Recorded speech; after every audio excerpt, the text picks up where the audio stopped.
Të radhës, selam aleikum hoxh, kam një pyetje lidhur me një çështje që lidhet me muzikën.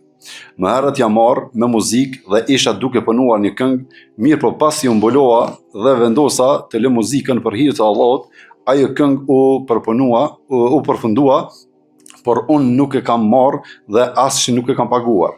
A kam gjuna që nuk e kam paguar dhe pse e lash muzikën për hir të Allahut, Allahu ju shpërblet.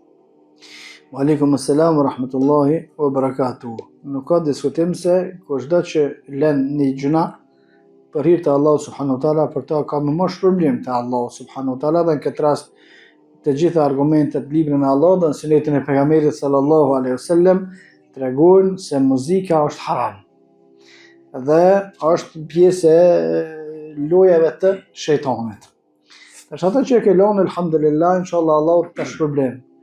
Masanena kush e ka marrë, që ka fitu për sajna, nëse nuk ka dalë me dëshirën tonë, po e konë punë me njerëz tjere, nuk u konë veç jotja, ose ka marrë dikush të tjera që s'ki dorë në të, nuk ka inshallah gjuna. Më thonë, ato që u ba aja masanena, jo me lejen tonë, jo me dëshirën tonë, inshallah nuk ka gjuna. Pastaj, edhe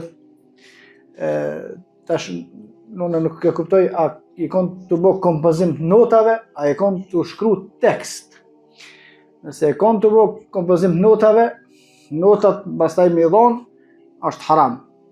Nëse e konë të shkru tekst, nëse teksti për mrena ka veç fjallë të mira, nuk ka diçka që i bjen gjuna, e të në tjertë e morin e mështillin me muzikë, ajo është problemi tyre, nuk është tas një gjë që bjen në barën e asaj që ka shkruar tekstin, nëse tekstin vetën e vetë nuk ka përmbajt haram, wallahu a'lam.